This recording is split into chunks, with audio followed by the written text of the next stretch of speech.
Fala fiel, fala nação corintiana, seja bem-vindo ao canal, mais um vídeo aqui no nosso canal. O Timão está surpreendendo toda a mídia. O Corinthians pode voltar muito forte depois dessa intertemporada. Alguns dias aí que o Timão está sem jogos por conta da eliminação no Campeonato Paulista, mas isso não impede do time sonhar alto no ano de 2024. Inclusive, a própria mídia está se rendendo ao elenco do Corinthians e consegue enxergar títulos ainda para esse ano. Será que o Corinthians pode ser campeão da Sul-Americana? Copa do Brasil? Vai disputar de igual para igual contra Palmeiras, Flamengo e outros gigantes aí que vem se destacando nos últimos anos do Brasileirão. O Corinthians aí tem alguns jogadores para retornar do departamento médico. Tem dois nomes aí que o Corinthians está querendo trazer para essa janela de abril, começo de abril até o dia 20, ali mais ou menos de abril. O Corinthians já tem um segundo volante e um meia aí bem encaminhado para trazer, e o meia a gente viu aí nos últimos dias que é o Iago Ferreira, que vem fazendo uma boa campanha com o Nova Iguaçu, vem sendo um dos destaques do time, 12 jogos, 3 gols, 3 assistências, um garoto ainda, ele é bem jovem, ele pertence ao Fluminense e pode vir para reforçar o timão, além de um segundo volante ali, que o Neto, no programa Os Donos da Bola, falou que é muito bom jogador, mas a gente ainda não se sabe o nome desse segundo volante que pode estar chegando também. Além disso, o Corinthians já contratou aí praticamente um time inteiro no início aí desse ano, 11 jogadores, e a gente tem últimas informações aí do Corinthians, e a gente tem muita expectativa do que esse time ainda pode apresentar nesse ano. A gente tem aqui um vídeo trazendo todas essas informações aí, as últimas notícias do nosso timão. Se inscreva aí no nosso canal, deixe o seu like para fortalecer esse vídeo, chegar para mais corintianos também. E vamos pro vídeo, né? Olha o elenco do Corinthians aí, para você olhar e todos olharem. Aqui. Dá para ver? Cássio, Fagner, Matheus, Félix Torres e Kaká, Gustavo Henrique e Caetano, Hugo e Palácios. Michael e Paulinho tá lá.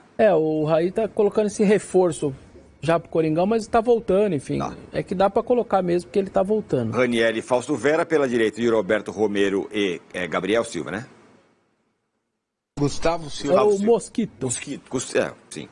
Garro, Coronado e Araújo.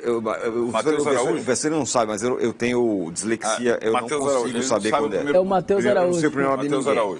Se for Edson, Pelé, eu não vou se lembrar que é Edson. O Wesley, Piro e Pedro Jornal da Tosse. E o Pedro Raul, na frente. Tá bom, Arnaldo? Cadê o Yuri Alberto? Tá do lado direito ali, ó. Tá. Abriu ali. Tá bom? Porque não tem... Eu acho, como o Vessone falou, eu acho curto. É curto. Então, mas quantos caras tem aí? Tem 3, 6, 9... É porque tem bastante... A molecada tá aí também, entendeu? Aí, então, mas assim, curto assim, não tá bom? 30 e poucos caras? Eu acho que... O Vessa já adiantou. Volante eu acho pouco. Sempre acho que nessas maratonas é a posição que desgasta mais suspende, essas coisas todas. E talvez ali mais uma opção. Aí tem 25, do lado direito, 2 goleiros a mais. Do lado direito, eu acho, para o elenco ficar completo, recuperando o Palácio, né? Mais um zagueiro para mim, mais um atacante de lado e mais um volante. Mas isso está no horizonte? Agora? Não, agora não. A janela está fechada. A única coisa que vai dar para contratar é aquele adendo que a CBF fez, eu acho que de maneira correta, e vai um elogio à CBF, porque estava fechando a janela, os estaduais rolando, e aí você gostava dos caras que estão na semifinal, final, não posso contratar, a janela fechou. Então ela abriu esse precedente, que eu acho que é interessante, em abril você pode contratar quem participou do estadual. O cara do Bahia se destacou, o Palmeiras vai lá e contrata o cara do Bahia porque ele fez parte do estadual lá em abril, fora da janela. Tá aberto.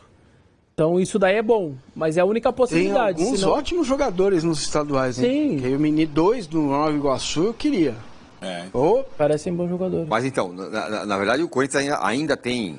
Só essa possibilidade. Fechado. Eu sei, estadual. O mercado tá fechado, mas o Corinthians pretende contratar mais gente? Sim, alguém aí, um outro que não vai custar muito, tá?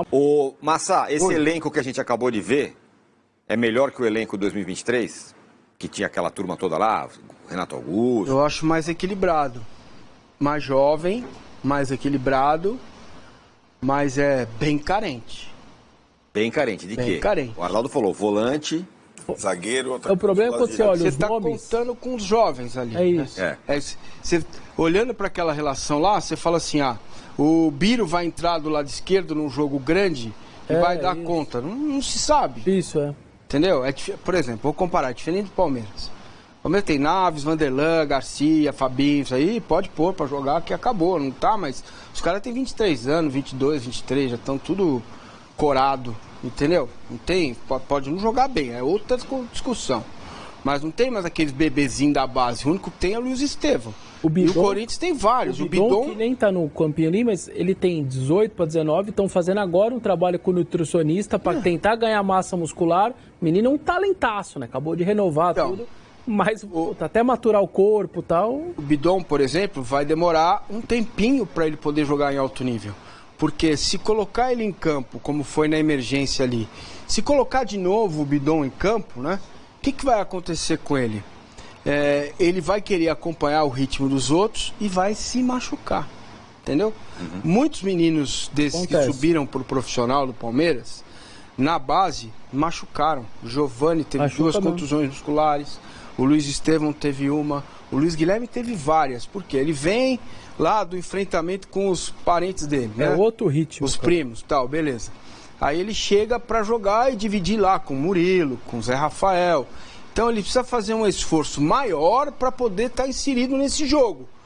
Machuca. Vou dar um exemplo. exemplo. Não tem segredo. Um exemplo que o Márcio está falando. Me contaram isso, né? O ano passado teve um treino, o Mosquito pôs a bola e partiu.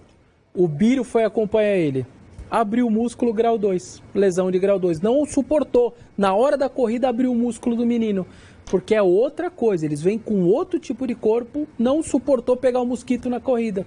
Então não adianta, assim, o Corinthians vai ter muito trabalho com essa molecada que, repito, tem talento, mas precisa da parte física. O César Castro aqui fala assim, o elenco do Corinthians é carente de laterais, zagueiros e um atacante. Um camisa 9 que não é o Yuri Alberto e muito menos o Pedro Raul. Mas não vai ter atacante. Não dá pra você ter 3, vai gastar quanto? Mas acho que $5, 12 isso aí não é, isso aí é outro problema também que existe. Não dá pra gastar o falando de necessidades. O Corinthians precisa de um atacante rápido, tá?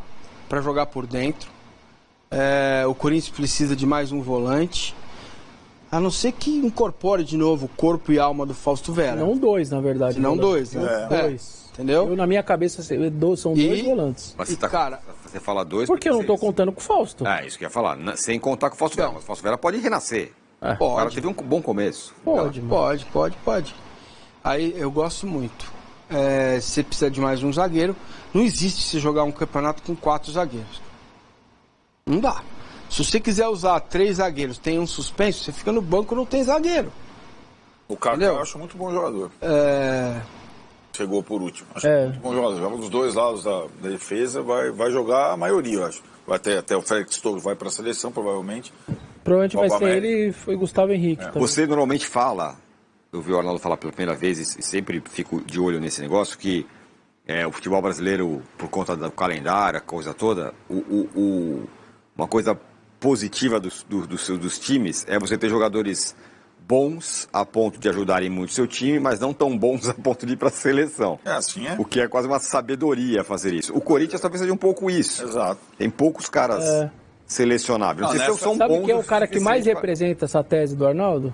Zidanilo, né? Não, esse esse é o jogador ideal. É o ideal. Nosso companheiro o Alexandre Lozé tem uma frase muito boa sobre o Danilo, né? Que jogou no Corinthians e no São Paulo. É o melhor jogador possível que nunca vestiu a camisa da seleção brasileira. Isso te ajuda sempre e nunca te atrapalha. E é por isso que às vezes me revolta convocações ocasionais de jogadores que atuam no Brasil e talvez não voltem mais, mas são convocados naquele rompante e tal. Eu tenho alguns na seleção do Dorival, por exemplo, agora. Mas eu acho que o Corinthians, na reformulação que fez, também pensou um pouco nisso. Tem outros clubes que fizeram isso também, viu, Tirani? Sobretudo porque é um ano de Copa América, de 9 rodadas do campeonato, 9 rodadas. Fez isso também. Acho que o dando uma olhada nessa primeira data FIFA que aconteceu. Por exemplo, o Galo tem vários jogadores assim. Hulk não vai mais para a seleção. Paulinho foi uma vez, não vai. Scarpa não vai. Ó, com o Dorival capaz. Não vai. Não? Então, são vários jogadores fundamentais titulares que não são selecionáveis. Isso é ótimo. O Zarate não vai para a seleção da Argentina. Fluminense, o Cano não vai para a seleção argentina também. Não, o Fluminense é por outras razões, é assim também, né? Fluminense, jogador veterano. A idade também já não são jogadores convocáveis mais. Então tem essa peculiaridade. Né? O Antônio Botelho aqui, Massa, fala, o programa é fantástico, viu? E ele continua, sou tri mundial, mas acho o Paulo Massini fenomenal. Obrigado. O problema do Corinthians não é quantidade, sim qualidade baixíssima, diz ele. Não acho que é um time... Quer dizer, tem muitos caras aí que a gente não sabe bem o que vai ser. A gente fica falando, né? Precisava de um centroavante. Precisava de um centroavante goleador melhor que o Yuri Alberto e o Pedro Raul. O Yuri Alberto e o Pedro Raul foram goleadores do Brasileirão em edições passadas. Quem vai pegar a má fase do Yuri Alberto era uma aberração. Ele é muito bom jogador, vai. Eu concordo. O Pedro Raul pode ser o contrário. Qual que é o centroavante da seleção brasileira hoje? O Richarlison. O Hendrick é reserva. Não tem. O problema é que você tem umas discrepâncias, assim, tipo, lateral esquerda. O Bidu, que sequer foi relacionado aí no Paulista, o Hugo, que veio do Goiás, e o Palácios, que é uma incógnita total. Então, tem umas posições do Corinthians que são bem carentes, assim, bem carentes. E aí, a sua análise de elenco do Corinthians, você tem que ver qual é o seu parâmetro. É o Flamengo, esquece, aí você tá lascado. Porque o Flamengo sai o Herto Lucas, entra o Vinha. Aí é outra coisa. Mas se você for na média do futebol brasileiro, é uma média ok ali. A gente depois, mais perto do brasileiro, faz análise. Mas pra mim, o Corinthians, por exemplo, é de 8º a 10º só elenco do país. No máximo. De 8º é a melhor posição que eu consigo enxergar. O Corinthians? O de 8º a 10º elenco. Perde pra 3 de São Paulo, Palmeiras, São Paulo e Red Bull. Perde pro Galo, Grêmio, Inter, Fluminense, Flamengo, e aí você começa a discutir Fortaleza, Bahia, Corinthians, entre 8º, 9º e 10º. Pra mim essa é a conta. É mesmo? Claro. É pouco, mas não é caro, é um elenco que é muito caro. Essa é a questão. Toda a reformulação tinha caído 6 a 8 milhões e voltou para o patamar de 21, 22. É o que está no orçamento do clube. Né? Você faz uma reformulação e você passa a pagar mais e o seu elenco já fica Não, ele é até um pouco menos. De 22 caiu para 21 a folha, com impostos, com tudo, tá? CLT e imagem. Mas você tinha que reconstruir o elenco, não tinha o que fazer. Eu entendo, mas... Tinha que gastar. A Beth Carvalho canta o seguinte: e o povo como está? Tá com a corda no pescoço. É o Corinthians. Tá com a corda no pescoço. Vai negociar, está mais caro. Vocês sabem como é. Não adianta, bicho. Você quer economizar, não vai na feira 9 da manhã. O Arnaldo chega lá, todo assim, chique e tal, cabelo penteadinho. Fruta bonitinha. Não, a maçã custa $1.000 o quilo. É aquele que compra. Entendeu? Agora eu boto uma bermuda, um chinelo, uma camisa desbeiçada. Chega 11h30. Chega 11h30, custa 50 centavos a maçã. É assim que funciona. O Corinthians chegou todo apertado, já era, mano. Aí paga mais caro. Luiz Antônio Traúzola fala, na época que o futebol era bom por aqui, eram 11 titulares e 5 reservas. Hoje precisa ter 40 jogadores no elenco. É inacreditável esse tipo de O Cerezo corria 7 km em 82 e era o que mais corria. Mudou, são 5 hoje o centroavante corre 12, 13. Pablo Maia no São Paulo corre 13. Esse aí. Pablo Maia faz uma São Silvestre pro jogo. Mas eu acho que o parâmetro pro Corinthians, de clube brasileiro, é o Internacional, que está na mesma raia dele. É Sul-Americana, brasileiro e Copa do Brasil. E o Internacional fez um elenco melhor. Mas também porque antes do Corinthians recebeu uma bolada. Então, o Internacional ano passado não conseguia contratar ninguém. Esse ano contratou. Né? Não, mas pegou os 3 caras que fizeram a diferença na Libertadores. Até a janela. Isso. Até a janela do ano passado, no meio do ano. Isso. Não contratava ninguém. Era o time do Mano, que o Mano reclamava. Não tem reforço. Estava mais ou menos nessa elenco limitado, tal, não dá. Aí contratou a turma na janela. Botou mais gente agora, né, cara? E tal. Então, e assim, está disputando a Sul-Americana, assim como o Corinthians, mas tem um elenco mais completo do que o Corinthians. Bem mais completo. Porque eu acho que iniciou esse movimento na janela passada com uma bolada que ele não contava até então. E o Internacional tem uma coisa que parece que o foco é vamos tentar o brasileiro.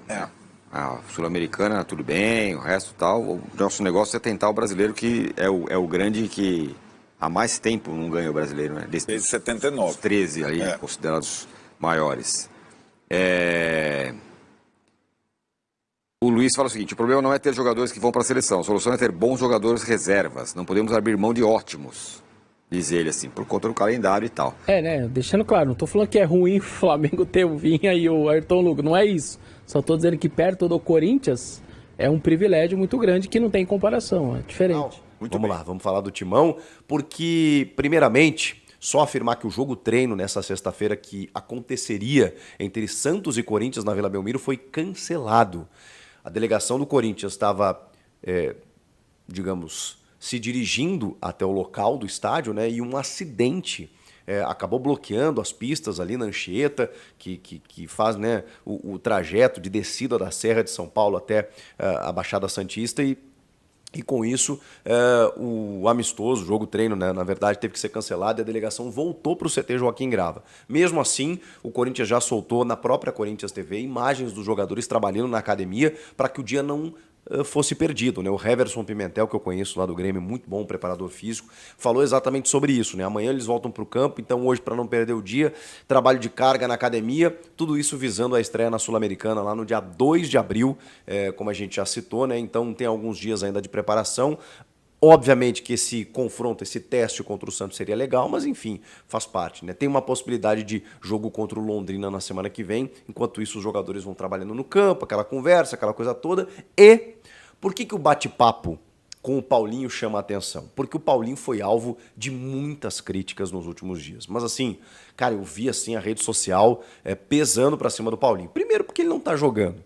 Ele é um dos mais altos, ou era, né, até essa renovação estendida por conta da lesão grave, a segunda no joelho, nessa passagem que ele sofre, esse contrato estendido até metade do ano, ele era um dos mais altos salários do elenco. Cortou um pouquinho, mas obviamente ainda ganha um alto salário. Para não jogar, o torcedor já fica, né, muito futebol, a memória é muito curta, né? Claro que também a gente não vive apenas de histórico e currículo, né? O Paulinho precisa provar, ele recebe um bom salário, ele precisa jogar, a gente sabe disso. Então o torcedor fica muito naquela, né? Tá, mas será que é o Paulinho daquele tempo, o Paulinho que foi campeão de Libertadores, um cara super importante, em vários momentos aqui do clube, um ídolo da Fiel, será que ele pode voltar a ser esse cara? E aí quando ele volta, tenta voltar, ele tem 2 lesões graves, não consegue, mas mais do que isso, eu tô falando do combo, né? Aí, no jogo contra o São Bernardo, lá pela Copa do Brasil, o Ivan Andrade, repórter da Corinthians TV, tá ao vivo naquele pré-jogo. O Paulinho tá sem uniforme, né? Tá à paisana, porque ele ainda não tem... eu acho que ele já tem condições até, já vou falar sobre isso nessa entrevista. Ele demonstrou que tá muito pronto, muito preparado para jogar, mas enfim, não estava relacionado. Tava ali na beira do campo, acho que ele tá até meio que no telefone, assim e tal. E o Ivan, aquela coisa de repórter, e eu posso falar porque sou repórter e sei como essas coisas são, já tomei muito toco. Claro que a gente tá falando de um cara da mesma empresa, né? E eu acho que é isso que chamou a atenção. Porque a gente tomar toco de jogador, a gente como empresa, né, seja eu na Band ou em qualquer outra emissora, é normal. A gente chegar na zona mista, ô fulano, chega aí, dá uma palavrinha, o cara passa reto, normal. É que a gente está falando de um repórter da própria Corinthians TV, né? E isso o torcedor ficou... porque o torcedor tem um pouco, e aí é uma leitura que eu faço, um pouco mais de sensibilidade com a Corinthians TV, porque é o veículo oficial do clube. E nesse aspecto, eu acho que o torcedor tem aquela sensação que a gente tem como veículo de imprensa, de que nós estamos ali como transmissores. Claro que a gente tem o nosso senso jornalístico do que é jornalismo, a gente estuda para isso, para saber o que é notícia, o que repercute, o que é relevante, o fator notícia, independentemente se o torcedor, por exemplo, vai gostar ou não. A gente está ali para levar o fato adiante. O cara da Corinthians TV, ele é essa ponta, ele é esse elo até o torcedor. O torcedor hoje, até pelo trabalho brilhante que faz o Ivan e toda a equipe da Corinthians TV, se informa muito pelo veículo oficial do clube. E aí o Paulinho, que tá para voltar, que é um ídolo e tudo mais, tá ali. Cara, ele foi deselegante, ele foi, né? O Ivan tá ao vivo, tenta chamar o Paulinho fala que não e tal, e o Ivan, sou eu, Paulinho. E ele continua virado de costas, ele sai caminhando e fala, não vou falar. Caramba, rapaziada, pesou pra cima do Paulinho. Hoje veio a explicação, né? Acho até que demorou. Acho que nesse ponto aí, enfim, não sei se foi por conta do Paulinho, se foi a assessoria, se foi a comunicação do clube, eu não sei. Só acho que demorou. A gente aprende também no jornalismo que gestão de crise você tem que apagar o incêndio rapidinho, porque senão ele se alastra. E aí todo mundo ficou deixando, né? O Paulinho apanhando na rede social. Não sei se teria o que ele pudesse dizer, não sei se a galera se convenceu com o que ele disse, mas enfim, eu acho que ele precisava se manifestar. E demorou todo esse tempo até que hoje ele concedeu uma entrevista para o próprio Ivan, pediu desculpas, acho que isso é importante, ele pediu desculpas. Ele fala, todo mundo está sujeito a erros, ou seja, ele reconheceu que errou. Falou que repercutiu de uma forma muito negativa, e aí usou, evidentemente, a história dele, que ele não tem polêmica com ninguém, que ele construiu uma história muito bonita, que ele não quer manchar a história dele por conta de coisas tão pequenas, que ele quer terminar a sua carreira de uma forma bonita e que essa carreira não tem mancha nesse sentido, né? Mas que ali todo mundo passa por problemas pessoais, inclusive eu acho que ele estava com a cabeça cheia, ele mesmo falou isso, né? Com alguma outra coisa. O Ivan até pergunta, você não me viu? Você não viu quem era eu? Então, ele não responde isso. Eu acho que ele sabia, ele não estava a fim de falar. Ele falou angustiado, né? Porque está pronto para jogar. Ele fala que as pessoas comentam com ele, os moleques, né? Poxa, você corre, você salta, você cabeceia, você chuta, você só não joga. E ele falou, pois é. Então eu senti até uma crítica, sabe? Do tipo, e aí, quando é que eu vou para campo? Eu já fiz tudo que eu tenho que fazer, eu já trabalhei aqui. Claro que tem uma questão do tempo, né? Não é simples assim, tem uma transição, ele precisa ser liberado pela preparação física, a comissão técnica tem que entender em que jogo colocá-lo, porque aí tem o ritmo de jogo, tem o risco dele sentir uma nova lesão. Cara, é um processo muito delicado e obviamente tem pessoas competentes lá cuidando disso, mas o jogador está na ansiedade dele, até pela idade dele, 35 anos, ele faz 36 nesse ano em julho, acho que ele ainda tem lenha para queimar. Pelo que se fala, já trouxe um vídeo aqui no canal, as informações são de um cara extremamente profissional que trabalha, assim, absurdamente, que está na ponta dos cascos. Mas, claro, como ele teve 2 lesões graves de joelho, todo cuidado é pouco. E ele falou, inclusive, que depois dessa segunda lesão, ele esteve muito perto de parar de jogar. Que, inclusive, o clube deu a ele uns 10, 15 dias para ele pensar com a família para ver o que ele ia fazer. Porque a primeira vem a pancada, nem na segunda, se vocês vão lembrar, ele tinha sido fixado pelo Vanderlei Luxemburgo como um primeiro volante. Ele tinha voltado para o time como um primeiro volante, estava jogando bem. E aí o Paulinho acabou machucando. Depois disso, o Luxemburgo teve que descobrir o Moscardo, porque não tinha um jogador que fizesse a função. E o Paulinho estava jogando bem naquele momento. E aí vem a segunda pancada.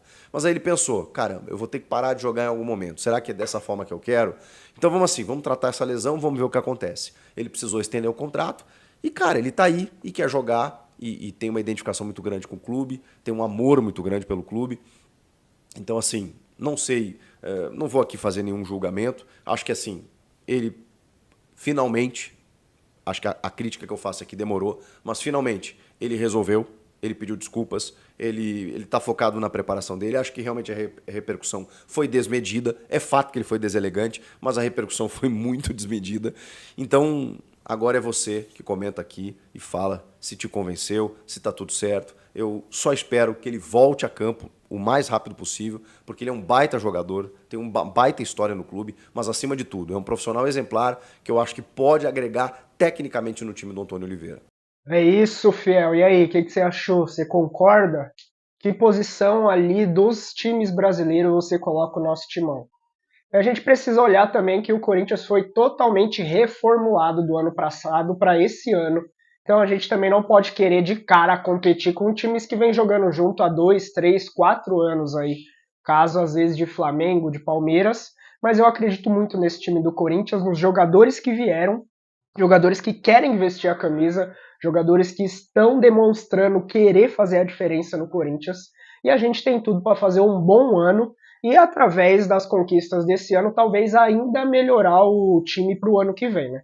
Deixa a sua opinião aí nos comentários. A gente vai trazer novas informações aqui todos os dias, então se inscreva no canal, deixa o seu like, todos os dias 2 a 3 vídeos aqui no nosso canal. Deixa a sua opinião aí no vídeo de hoje, qual a sua opinião sobre esse elenco do Corinthians. E até o próximo vídeo. Valeu!